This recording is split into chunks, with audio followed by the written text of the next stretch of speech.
নীলুফার চৌধুরী মনি, এই বক্তব্য ধরে আপনার কাছে আসতে চাই। যদি কোনো বক্তব্য আপত্তিকর হয়, অপমানজনক হয়, অসম্মানজনক হয়, তার জবাব রাজনীতির মাঠে বক্তব্যের মাধ্যমেই দেয়া যায় কিনা, হামলা বা সংঘাতের মাধ্যমে দেয়াটা আসলে কতটা যৌক্তিক, সমাধান আদৌ আসে কিনা? ধন্যবাদ আপনাকে, যারা শুনছেন এবং আমার সাথে যারা আছেন সবাইকে শুভেচ্ছা। দেখেন, ঘটনাটা একদিনের না। আমি প্রথমে বলতে চাই যে এই ঘটনাটা যে বা যারা ঘটিয়েছে এটা অবশ্যই ন্যাক্কারজনক। এই পথটা ভালো না, এই পথে আমরা যেতে চাই না এবং আমাদের ছাত্র সংগঠন বলেছে তারা এটার সাথে জড়িত না। এটা তদন্ত সাপেক্ষ অবশ্যই, কারণ এই যুগে সবার কাছেই সবাই একজন করে সাংবাদিকের মতো ভিডিও করতে পারে, অনেক কিছু প্রকাশিত হয়েছে, আপনিও জানেন। তো ঘটনাটা ন্যাক্কারজনক, কিন্তু কিছু ঘটনার সময় কখনো কখনো ধরেন আমি আপনার বাবা মাকে আমি অশ্লীল গালাগালি করছি, আপনি যে লেখাপড়া জানেন, শিক্ষিত, নামি দামি জায়গা থেকে পাশ করে এসেছেন, ভালো জায়গায় জব করছেন, আপনার কি এটা মনে থাকবে আমি যদি অশ্লীল গালিগালাজ শুরু করে দেই? এবং সেই গালিটা যদি এমন হয় প্রতিদিন, সেই ওই যে বুড়ির মতো, আমি তো ভাই, আমরা তো নবীজি না, নবীজি শেষ নবী, কিন্তু ওই পর্যন্তই শেষ, আর হবে না। যে সেই বুড়ি অসুস্থ হলো, নবীজি দেখতে গেল, এটা তো এই সময় না, এটা আপনার কিয়ামতের আগের সময়। ঘাট অঘাট হচ্ছে, অঘাট ঘাট হচ্ছে, এই সময়টায় আপনি কি করছেন?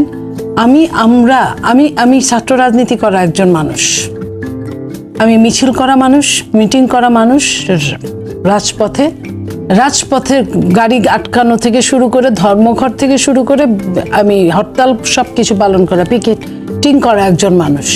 সেখানে আমি এত জঘন্যতর গালি কখনোই শুনি নাই। আমি কিন্তু মিডল ক্লাসের মানুষ, আমি আপার ক্লাসের না যে আমি গালি শুনি নাই, গালি জানি না। আমি কিন্তু আসছি আপনার মুফাসসল থেকে, যেখানে গালি অহরহ দেওয়া হয় মানুষকে, সেইখান থেকে এসেও আমি কিন্তু গালি দিতে পারি না।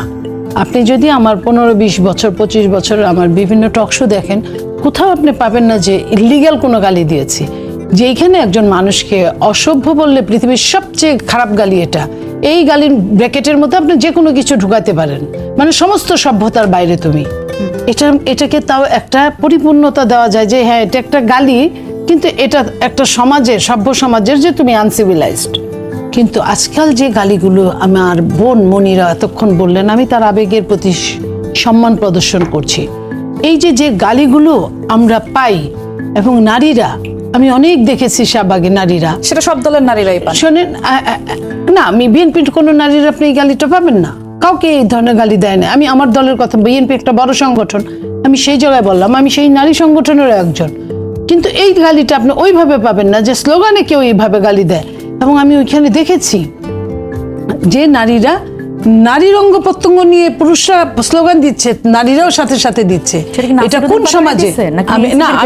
আমি একটা এই সমাজটাকে বলছি, প্লিজ, তোমার সময় বললো, এই সমাজটাকে আমি বলছি। এবং সেইখানে নাসিরুদ্দিন পাটোয়ারি প্রতিদিন প্রভোগ করে যে তার গালির স্টাইলটা এমন যে তুমি আসো না, আমার মেরে দিয়ে যাও, আসো, তারপরে আমি দেখাচ্ছি।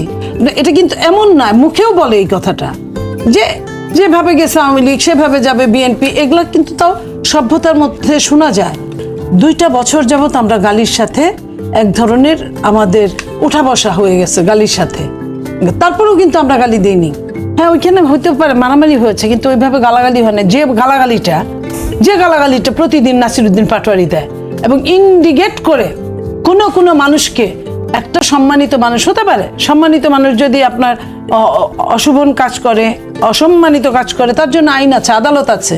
আমি সর্বোচ্চ বলতে পারি বিচার বিভাগকে যে তুমি তাকে অ্যারেস্ট করো, তুমি তার নামে মামলা দাও, তারা মামলা দিতে পারতো। আপনি মির্জা আব্বাস মৃত্যুর সঙ্গে এখন পর্যন্ত পাঞ্জা লুটছে। এই মির্জা আব্বাসকে হেন কোনো কথা নাই যেটা সে বলে নাই। একটা মির্জা আব্বাস হওয়ার জন্য কিন্তু মিনিমাম তার জীবন থেকে 40-50টা বছর গেছে। একটা নাসিরুদ্দিন, এটা বলে এটা পচা শামুকে পাকাটা। এইভাবে প্রতিনিয়ত যদি আপনাকে বলতে থাকি, আমি যদি বলি, লাইক আমি যদি আমার বাংলাদেশের যদি প্রধানমন্ত্রী, বাংলাদেশের যদি রাষ্ট্রপতিকে অশুভন কথা বলি, কতক্ষণ ভালো লাগবে? একসময় আমার উপর কিন্তু সংঘাতের মাধ্যমে খড়গ আসবে। আমার কথা হলো যে এটার দরকার কি? বাবা, তুমি রাজনীতি করতে আসছো, রাজনীতি মাঠে নিয়ে জেনজি নাম দিয়ে তোমরা এই ধরনের গালাগালি করবা তোমাদের পূর্বপুরুষদের, এটা কেন? এটা তো অন্য ওয়েতেও যাওয়া যায়। এই ওয়াইটা কি তারা বের করতে পারে না? তাদের কাছে তো অনেক অপশন আছে। তারা এত অপশনে যে কাজটা একজন রাজনীতিবিদের করতে 50 বছর লেগেছে, সেই কাজটা তারা কিন্তু 50 দিন, আমি বেশি বললাম, 50 মিনিট বা 50 ঘন্টায় তারা করে ফেলে। তো সেই তারা কি পারে না এর বিকল্প ব্যবস্থা করতে? ওই গালিগুলা যদি আপনি মারামারিটা লাগার আগের গালিগুলো আপনি দেখেন, কথা বলার স্টাইলগুলো দেখেন দুইটা নেতার, তো সেইখানে তো একটা মরা মানুষও জীবিত হয়ে যায় কিছু কিছু কথা শুনলে। তাদের উস্কানিমূলক বক্তব্যের কারণেই এসব হচ্ছে, তাই তো? আমি যেখানে যেইটাই হোক না কেন, আপনাকে আমার বলতে হবে কেন? আপনি নিজেও বুঝেন যে একটা, আমি তো বললামই যে আপনার বাবা মাকে যদি আমি এখন গালি দেই অশ্রাব্য ভাষায়, আপনি নিশ্চয়ই মনে থাকবেন আপনি যে লেখাপড়া করেছিলেন। এটা কিছু কিছু সময় এটা কিন্তু প্রত্যেকের জীবনেই আসে। আপনার ওই টাইমটাই মনে থাকবে না যে আপনি কতটুকু পড়ালেখা করেছেন, আপনার পজিশন কি। আপনার মনে হবে যে পৃথিবীতে আমি যার উসিলায় আসছি, আমি আমার সে এফেক্ট হচ্ছে। সো এইখানে যেভাবে গালিগুলা দিচ্ছে, গালিগুলা কিন্তু মাকে তুলে, বাবাকে তুলে, বোনকে তুলে, বিভিন্ন ভাবে, এবং নারীদের অঙ্গ প্রত্যঙ্গ তুলে কিন্তু স্লোগান হচ্ছে। তো এই জায়গাটা থেকে তো ফিরে আসা দরকার আমাদের। কতদিন একটা রেভলিউশন কয়দিন থাকে আপনি বলেন? রেভলিউশন 3 দিন, 5 দিন, 2 দিন, 1 দিন থাকতে পারে। রেভলিউশন কি বছরের পর বছর থাকে নাকি? আপনি রেভলিউশন দিয়ে এটা নিয়ে আসবো। একটু আমরা যেতে চাই আমাদের যিনি রাজনৈতিক বিশ্লেষক আছেন তার কাছে, আপনার কাছে শরীফুজ্জামান, এই বিষয়টি নিয়ে স্পেসিফিক্যালি আসতে চাই যে যা যা ঘটছে, বাক স্বাধীনতার সীমা অতিক্রম করার কারণেই কি এইসব জিনিসগুলো হচ্ছে কিনা, এবং কোনো বক্তব্য যদি আপত্তিকর হয় তার জবাবটা আসলে কেমন হওয়া উচিত, এই বিষয়টি আপনার কাছ থেকে একটু জানতে চাই। ধন্যবাদ আপনাকে, ধন্যবাদ দর্শক শ্রোতা এবং সাথের আলোচকদেরকে। আমি দুজনের আলোচনায় শুনছিলাম। এমন যদি হতো আমি পাখির মতো উড়ে উড়ে বেড়াই সারাক্ষণ, কিন্তু সেটা তো হলো না। আমরা একটা রক্তক্ষয়ী গণ অভ্যুত্থান করলাম। দুই পক্ষের দুজন আলোচকের আলোচনার ভেতর থেকে আমি দুটো জিনিস দেখলাম। সময় সবার সমান নাই যায়। আজকে যারা রাস্তায় বসে আছেন বর্ষার মধ্যে, তারা এক সময় পুলিশের হেলিকপ্টারে করে ঢাকার বাইরে যেতেন। তাদের ক্ষমতা।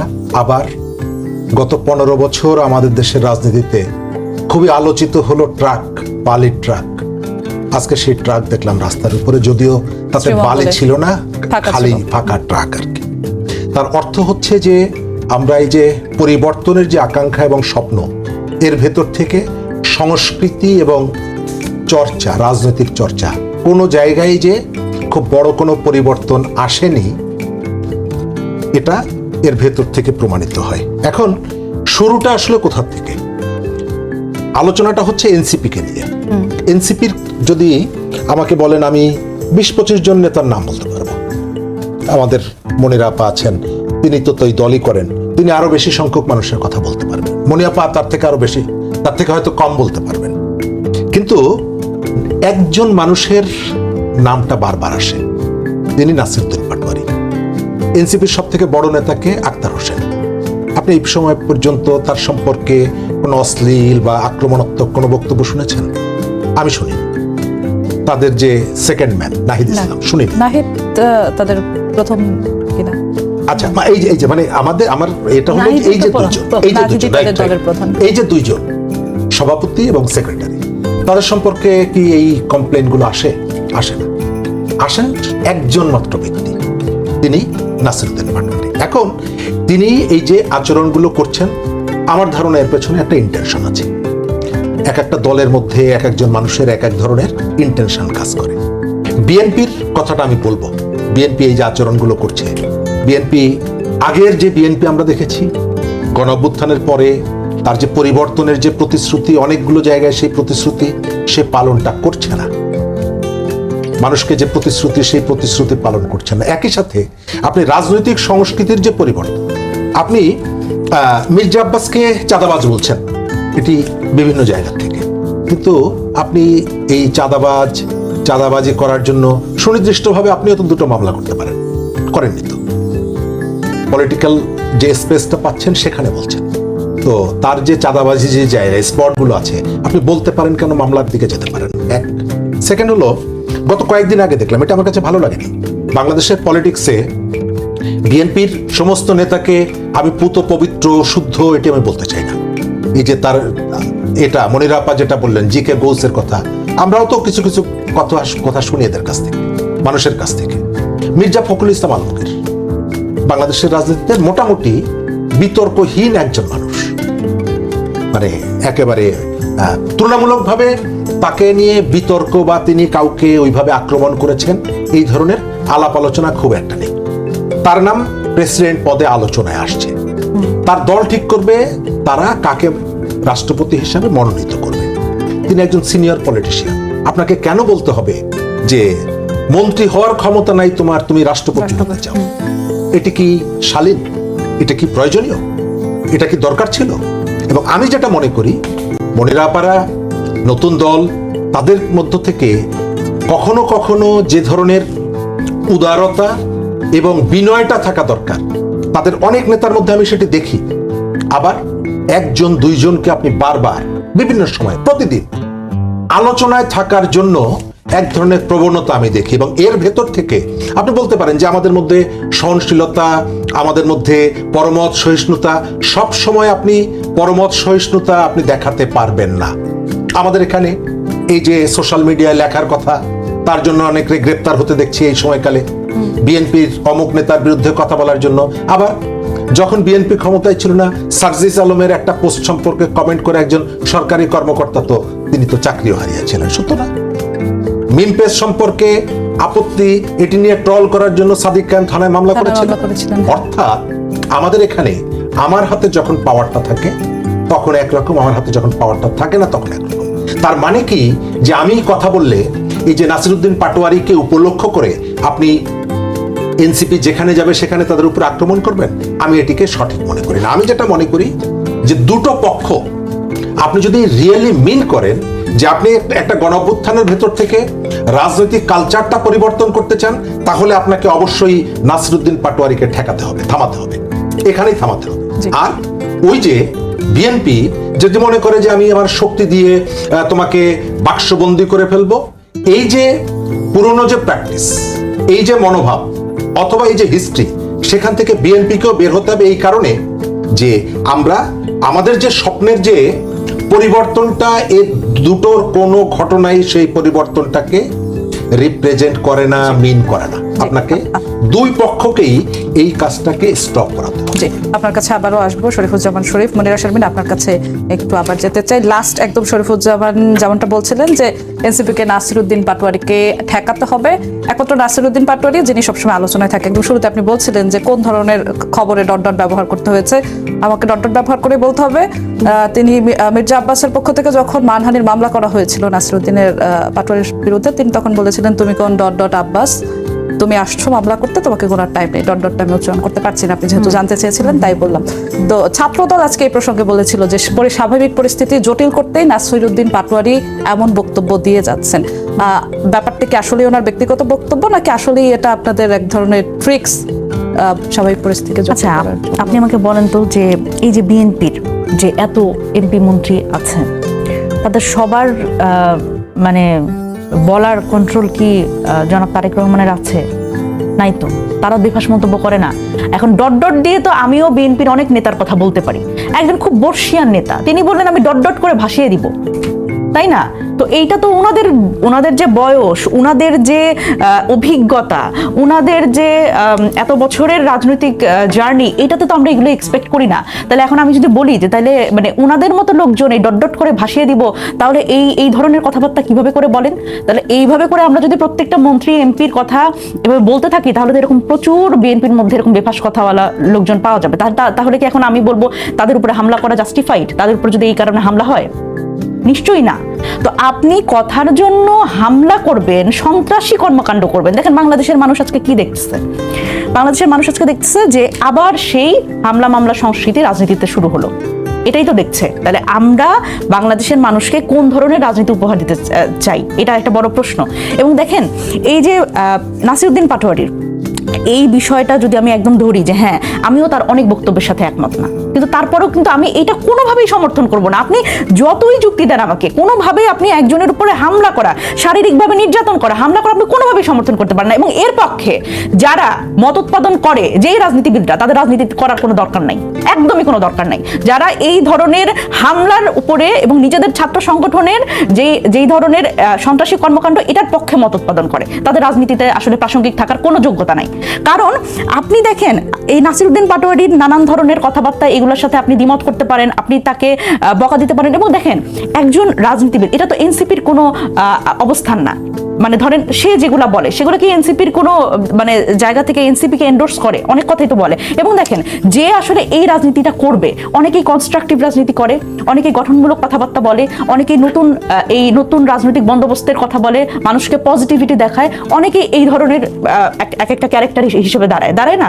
তাহলে এখন নাসিরউদ্দিন পাটোয়ারি যেই রাস্তাটা বেছে নিচ্ছে, সে যে রাজনীতিটা করছে, সেটার জন্য সে হয়তো অপ্রাসঙ্গিক হয়ে যাবে। মানুষ তো তাকে দলের কোনো অবস্থান না, আমাদের দলের অবস্থান বলতে আমি বলছি যে সে আসলে সে তো কাউকে মারছে না, আপনি আমাকে একটু বুঝান। মানে সে বক্তব্য দিচ্ছে এবং এটার ফলে তাকে আমরাও সমালোচনা করি, আমরাও দলের মধ্যে তাকে সমালোচনা করি। কিন্তু বিষয়টা হচ্ছে যে ইনি দলের কথা তাহলে কি কতটা শোনেন? উনি দলের কথা ভাই, এখন আমি তো আপনাকে বললাম যে জিকে গৌসকে সে মাফিয়া, যে মাফিয়া তাকে মাফিয়া যদি সে বলে, এখন এটা আমরা আটকাবো কিভাবে বলেন? সে তো অসত্য কথা বলছে না, সে তো বলছে যে চাঁদাবাজি করে তাকে চাঁদাবাজ বলছে। এখন আপনি যদি বলেন যে তাকে চাঁদাবাজ বলা যাবে না, আরে ভাই সে বর্ষিয়ান রাজনীতিবিদ হোক আর যাই করুক, সে তো মানুষের উপর দমন পীড়ন করছে, সে রাজনীতিবিদ, তার তো নৈতিক যোগ্যতা নাই রাজনীতি করার। এখন আপনি যেটা সেটা আপনি বলতে দিবেন না, এটাই তো আপনাদের যুক্তি, বলতে দিবেন না। এখন এটা তো আমি অন্তত মানে সে তো অসত্য কোনো কথা বলছে না, সে মানুষের ক্ষতি করছে না। দেখেন আওয়ামী লীগের সময় আওয়ামী লীগ গুম করেছে, খুন করেছে, মামলা করেছে, মানুষকে হচ্ছে মানে জেল জুলুমের মধ্যে নিয়ে গেছে। আমরা কি সেরকম কোনো কাজ করছি? একটা বক্তব্যের জন্য আপনি আসলে তাদের উপর সন্ত্রাসী হামলা করছেন এবং এটার জন্য আপনি মদত প্রদান করছেন, এটা তো হয় না। এখন দেখেন নাসিরউদ্দিন পাটোয়ারি যে ধরনের রাজনীতি করে, আমি যেটা বলছিলাম, সেটার জন্য তো আসলে মানুষ তাকে প্রত্যাখ্যান করার কথা, কিন্তু আমরা তো মাঠে গেলে সেটা দেখি না। নাসিরউদ্দিন পাটোয়ারি এই ধরনের কথাবার্তার জন্য তার কিন্তু একটা বড় ফ্যান বেজ আছে। আমি কিন্তু বললাম যে তার অনেক কথার সাথে আমি একমত না, আমি তার সমালোচনা করি, দলের মধ্যে সমালোচনা করি। সুতরাং এই কথাগুলোকে মনে হয় আমি একটু যুক্ত করতে চাই। বিএনপির তরফ থেকে বা অন্যান্য রাজনৈতিক দলের তরফ থেকে বলা হয় উস্কানিমূলক বক্তব্য। আপনি কি এটাকে উস্কানিমূলক বক্তব্য? আচ্ছা আপনি আমাকে বলেন যে ঋণ খেলাপি, হ্যাঁ, তাকে আমি ঋণ খেলাপি বলতে পারবো না। এখন যে নির্বাচন কমিশনের মাধ্যমে যে আসলে সংসদ সদস্য মনোনয়নেরই অযোগ্য ছিল এবং নির্বাচন কমিশনার বলল কি যে শুনেন আপনাকে কিন্তু এবারে ছেড়ে দিলাম, ভালো হয়ে যান, মানে ঋণ ফেরত দিয়ে দিয়েন। এইভাবে করে সমঝোতায় তো আসলে মনোনয়ন দেওয়া হয়েছে ঋণ খেলাপিদের, তারা সংসদে এইভাবে গেছে তো। এখন ঋণ খেলাপিকে আমি ঋণ খেলাপি বলতে পারবো না। এখন এই আব্দুল্লাহ মিন্টু, ওনাকে আমি ঋণ খেলাপি বলতে পারবো না। মঞ্জুর মুন্সিকে আমি ঋণ খেলাপি বলতে পারবো না। তাহলে আমার বাক স্বাধীনতাটা কোথায়? আমি রাজনীতি বা উনি যে ভাষায় বলেন সেটা সব রাজনৈতিক দলের নেতারাই কেউ এটা বলেন। আপনি যেমনটা কিছুক্ষণ আগে বলছিলেন যে তিনি বলেছিলেন যে পুরো বাংলাদেশে বিএনপির একটাই কাজ, মাদক ব্যবসা। মির্জা ফখরুল টাকা নিয়ে প্রশাসক নিয়োগ দিয়েছেন, সমাজের সবচেয়ে খারাপ লোকদের পার্লামেন্টে নিয়ে গেছেন তারেক রহমান। এই বিষয়টা আমি একটু বলি। দেখেন মির্জা ফখরুল ইসলাম আলমগীর, উনাকে আমরা খুবই সম্মান করি এবং আমি ব্যক্তিগতভাবে উনাকে খুবই সম্মান করি। বেগম জিয়ার পাশে একমাত্র একটা স্ট্যান্ড বাই মানুষ আমরা দেখেছি মির্জা ফখরুল ইসলাম আলমগীরকে, উনি খুবই সম্মানীয়। কিন্তু যখন আমরা দেখি যে এই মির্জা ফখরুল ইসলাম আলমগীর, উনি তো একটা মন্ত্রণালয়ের দায়িত্বে, তাই না? ওই মন্ত্রণালয়ে যখন আসলে প্রশাসক বসানো হচ্ছে এবং দলীয় প্রশাসক বসানো হচ্ছে এবং যারা আসলে অযোগ্য লোকজন তাদের বসানো হচ্ছে, তখন কি আমি তার সমালোচনা করতে পারবো না? মানে আমাকে একটু বুঝান। আপনি বলেন যে আপনি সমালোচনা করতে পারবেন না। এখন উনি যখন একটা মন্ত্রণালয়ের উনি মন্ত্রী, ওনার তো এই দায়ভার নিতে হবে, এই সমালোচনা তো ওনার নিতে হবে। এখন আমরা তো 5 আগস্ট পরবর্তী বাংলাদেশে আমরা কাউকে এই সমালোচনার ঊর্ধ্বে রাখতে চাই না, নট ইভেন প্রধানমন্ত্রী তারেক রহমান। না, উনি ভুল করলে ওনার সমালোচনা হবে বাংলাদেশে। আপনি জনাব নাহিদ ইসলামের সমালোচনা করেন, আপনি অন্যান্য রাজনৈতিক দল যে এই যে জামাতের যে আমির কি বলে, তো ওনার সমালোচনা করেন না কেন, করবেন না কেন? ভুল করলে আপনি সমালোচনা করতে পারবেন না, এ আবার কোন বাংলাদেশ? মনে আসবেন আপনার কাছে আবার আসবো। নীলুফার চৌধুরী মনি, আপনার কাছে একটু আসতে চাই। বিএনপি বলেছে যে এই যে হামলাগুলো হচ্ছে, হামলার দলের কোনো সম্পর্ক নেই, কিন্তু বারবার বিএনপির বা ছাত্রদল অঙ্গ সংগঠনের নাম উঠে আসে। মানে এ ধরনের ঘটনা যখন ঘটে, আপনারা পূর্ণাঙ্গ তদন্তের জন্য বা দলীয় অবস্থান আপনাদের কি হয় এই ঘটনার পরিপ্রেক্ষিতেই, বা আপনাদের দলীয় অবস্থান কি? দেখেন বিএনপি যেটা বলেছে আপনি বললেন, অথচ দেখেন বিএনপি একমাত্র যারা ক্ষমতায় আছে, অথচ এনসিপি কিন্তু মামলা দিয়েছে। তো এর আগের ফ্যাসিস্ট যাদের সঙ্গে তুলনা করে, তাদের সঙ্গে তো কিন্তু এনসিপি মামলা দিতে যাওয়ার জন্য এনসিপির আজকে অনেক কাঠখড় পোড়াতে হয়েছে। কাঠখড় পোড়াতে হয়েছে। সেখানে তো আপনার 144 ধারা জারি ছিল, সেই জায়গায় গিয়েছে। সেটা তো আপনার দুই পক্ষ যদি কোনো জায়গায় মিটিং ডাকে, কোনো সমূহ কোনোখানে মারামারি হওয়ার সম্ভাবনা থাকে, সেখানে পুলিশ 144 ধারা জারি করতেই পারে। সেই জায়গায় সেটা হলো অন্য হিসাব, কিন্তু মামলা তো করতে পেরেছে তারা। এটা কি আপনি মনে করেন যে ফ্যাসিস্টের সময় কেউ আমরা মামলা করতে পেরেছি? আমাদের সন্তানকে হত্যা করা হয়েছে, এবং যে সন্তানকে হত্যা করা হয়েছে নারায়ণগঞ্জে, তার বড় ভাইয়ের কাছে রাত 2টার সময় লাশ বুঝায় দেওয়ার আগে সাদা পাতায় সিগনেচার নিয়েছে। পরের দিন বিএনপির বড় বড় নেতা সহ অজ্ঞাত 5000 নেতাকর্মীর নামে মামলা। তো এই যে যার মারা গেল তাকেই মামলা দিল। তো সেইখানে তো এনসিপি মামলা দিতে পেরেছে, মামলা দিচ্ছে, কথা বলছে যে বিএনপির এই নামে মামলা দিয়েছে, ছাত্র দলের নামে মামলা দিয়েছে। ছাত্রদল বলেছে তারা ছিল না। আমি আবারও বলছি, ভিডিওতে যদি থাকে, তদন্তে যদি থাকে, অবশ্যই আমাদের দল থেকেও সেটার বিচার করবে। আমি তো প্রথমেই বললাম যে ঘটনাটা ন্যাক্কারজনক। আমি তো ঘটনাটা যে ভালো হয়েছে তা বলিনি, যে বা যারাই করুক না কেন। তবে এটাও ঠিক, প্রভোগ করাটা খুবই জঘন্যতর, এবং সেটা একদিন না, দিনের পর দিন, বছরের পর বছর, মাসের পর মাস। এটা কতটুকু মানুষের আপনার আজকে একটা আপনার রাগ হয়েছে বা আপনার সুযোগ হয়েছে, আপনি একদিন বললেন, 2 দিন বললেন, 3 দিন, আপনি বছরের পর বছর বলতে থাকবেন, এরকম নোংরামো করতে থাকবেন যে এটা একটা ট্রেন্ডে পরিণত করেছে। যারা করেছে তারা কি রাজনীতি করতে আসছে না দেশটাকে ডেস্ট্রয় করতে আসছে? আমার সেটাই কথা। আমার কথা যে কুকুরের কাজ কুকুর করেছে, কামড় দিয়েছে পায়, তাই বলে কি কুকুরের কাজ করা মানুষের শোভা পায়? তুমি যদি ভালো থাকো তাহলে তুমি তো ভালোভাবে এটার বিচার করতে পারো।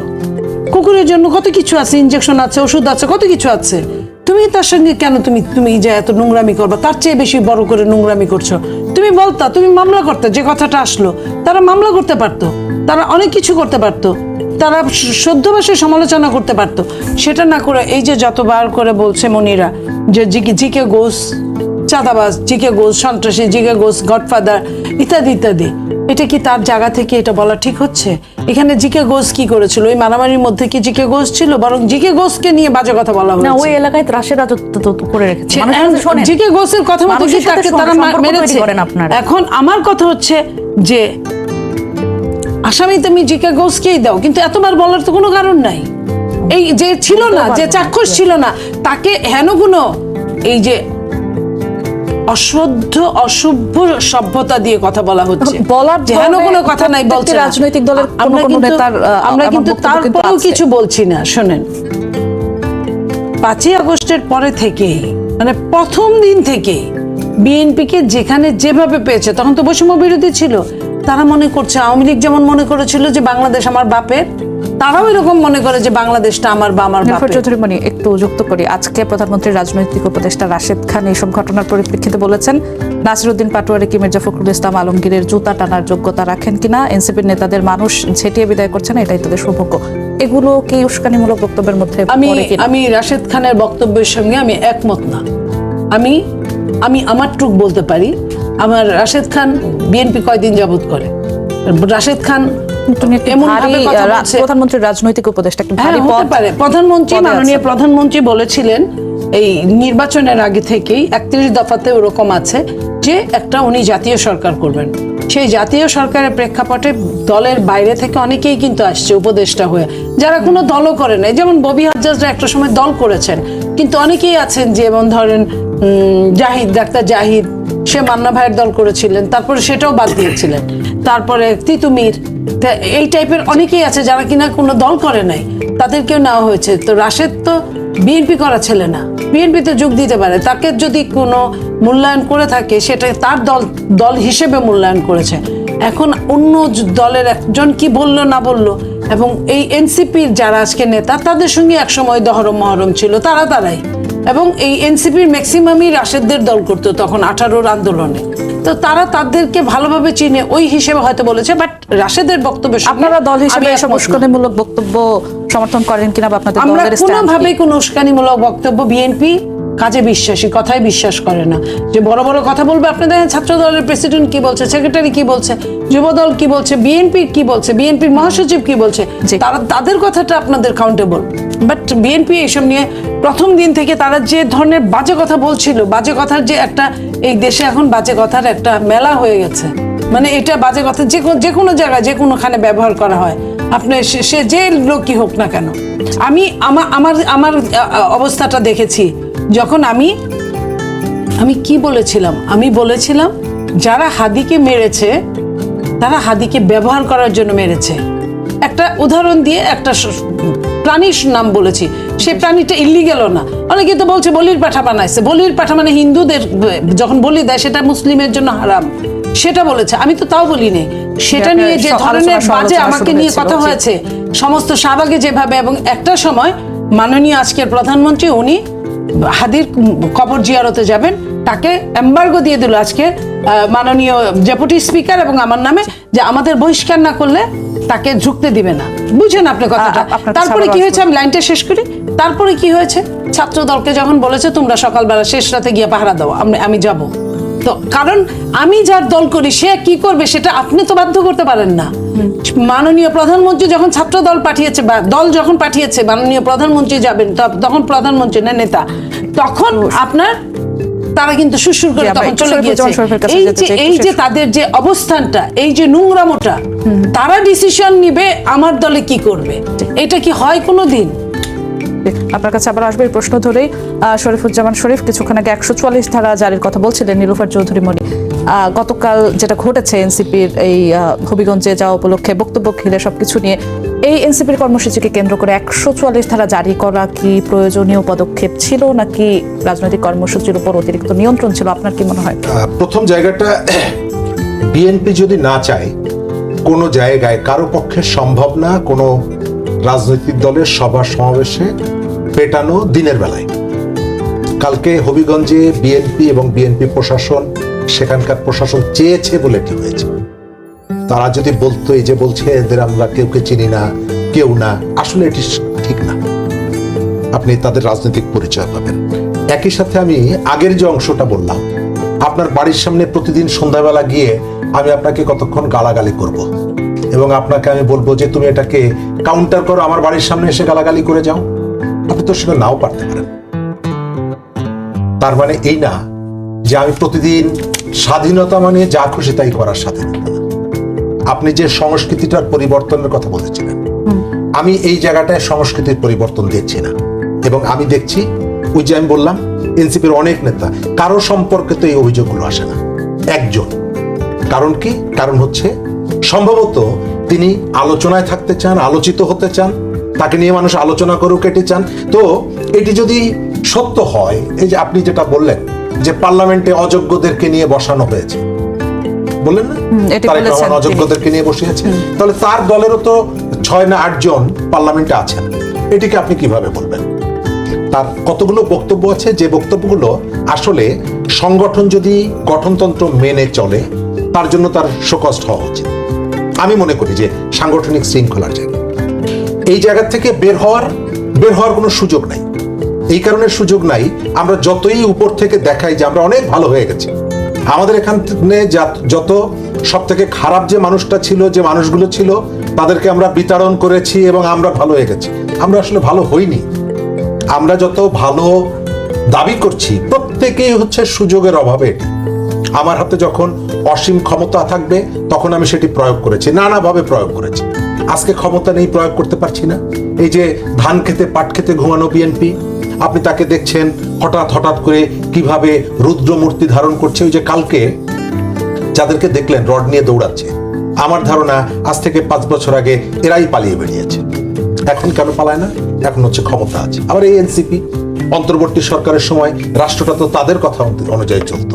সাজিদ সাহেব নিজেই তো বলেছেন কিভাবে কত আরামে ছিলাম, 5 জন 6 জন মন্ত্রী তাদের সামনে চিৎকার করেছি। অর্থাৎ ক্ষমতাটা এখন নেই। এই অবস্থা কি কন্টিনিউ করবে? এবং এটা করতে গিয়ে বেসিক কতগুলো ইস্যু আমরা ইগনোর করে যাই। একটু আগে আমি আসার সময় দেখলাম এবারও এই যে ইন্টারমিডিয়েট পরীক্ষা চলছে, জীববিজ্ঞান পরীক্ষা প্রশ্নে ভুল প্রশ্ন এসেছে। এটা আমার কাছে খুব হালকা মনে হতে পারে, কিন্তু যে পরীক্ষাটা দিচ্ছে তার লাইফের উপরে যে ইম্প্যাক্টটা ফেলছে, এটা আমাদের রাজনীতিতে স্পর্শ করবে না। চালের দাম আপনি খোঁজ নিয়ে দেখেন, মানে ধনীর থেকে গরিব পর্যন্ত যে চালই খাক না কেন, চালের দাম লাগামহীন ভাবে বাড়ছে, দ্রব্যমূল্য লাগামহীন ভাবে বাড়ছে, মানুষের নিরাপত্তা। আমি কি মনে করি এই যে গত যে নির্বাচনটায় বিএনপিকে কেবল বিএনপির কর্মীরা ভোট দেয়নি, এই শহরের একজন নারী সেও বিএনপিকে ভোট দিয়েছে কার্ডের জন্য না, হেলথ কার্ডের জন্য না, ফ্যামিলি কার্ডের জন্য না, সে যাতে নিরাপদে শহরে ঘুরতে পারে। আপনি দেখছেন পথে ঘাটে সেই মব কি বন্ধ হয়েছে? পুরো রাজশাহী বিশ্ববিদ্যালয় সহ না, বন্ধ সেখানে হলো, অনেকটা আম্মার কমে নামে এসেছে। আম্মার নামে একজন সেই সিদ্ধান্ত নিচ্ছে ওই বিশ্ববিদ্যালয়ে সে কার বিচার করবে এবং কাকে মুক্তি দিবে। যাকে পেটাচ্ছে তাকেই পুলিশ গ্রেপ্তার করে নিয়ে যাচ্ছে। আমি বিএনপির যে প্রতিশ্রুতির কথা বললাম, এই প্রতিশ্রুতি তো বিএনপি দেয়নি আমাদেরকে এই জায়গা থেকে। কিন্তু তার মানে কালকেই যে বিএনপিকে ধাক্কা মারবো তা না, আমি বলতে চাই যে তাকে আমি সময়টা দিতে চাই এবং বিএনপির ভেতর থেকে শিক্ষাটা গ্রহণ করুক। মানুষের প্রত্যাশাটা কি, তার এই যে অভিযোগগুলো নাসিরুদ্দিন পাটোয়ারি XYZ, তার যে ক্রিটিক যারা করছে, পাবলিকের কাছে সে এটি নিয়ে যাক, প্রপারলি নিয়ে যাক, তার হাতে লাঠি তোলার দরকার নেই। আর একটা সময় মানুষ বুঝবে যে না, আপনি এই যে বলছেন অমুক চাঁদাবাজ তমুক চাঁদাবাজ, আমি মনির আপাদেরকেও বলবো, হ্যাঁ চাঁদাবাজ বিএনপির অনেক নেতা আছে যারা একেবারে দুধে ধোয়া তুলসী পাতা তা না, আবার A to Z সবাই চাঁদাবাজ তাও না। যে চাঁদাবাজি করছে আপনি এখানে না দাঁড়িয়ে হবিগঞ্জে গিয়ে আপনি জিকে গৌসকে বললেন, তার আগের দিন দেখলাম আপনি কিশোরগঞ্জে গিয়ে ফজলুর রহমানকে বললেন। যেখানেই যাচ্ছেন সেখানকার যে নেতা তার সম্পর্কে আপনার কতগুলো অভিযোগ আছে, আপনি এগুলোকে কম্পাইল করে পাবলিকের সামনে তোলেন। আমরাও এটি নিয়ে কথা বলতে চাই যে জিকে গৌস অমুক জায়গায় এইভাবে চাঁদাবাজি করছে, সে তার দলের উপরে এই ধরনের খবরদারি করছে, সেখানে একটা ত্রাসের রাজত্ব কায়েম তারা তো করছে। বলছেন তারা পাবলিকের সামনে তুলছেন, নিজ নিজ আসনে গিয়ে পাবলিকের সামনে তুলছেন, এটা কিন্তু বলছেন। এটি আমি আপনাকে বা আপনি আমাকে কতগুলো মোটা দাগে কতগুলো বিষয় বললেন, কিন্তু এটা কি স্পেসিফিক আপনি যখন করবেন তখন কেউ বলবে না যে আপনি কেন জিকে যুক্তি গৌসকে প্রমাণ চাঁদাবাজ সহ। করবেন। আপনি সেই তথ্য প্রমাণটা তো দিতে পারছেন না, সেই তথ্যগুলো তো আমার সামনে আনতে পারছেন না।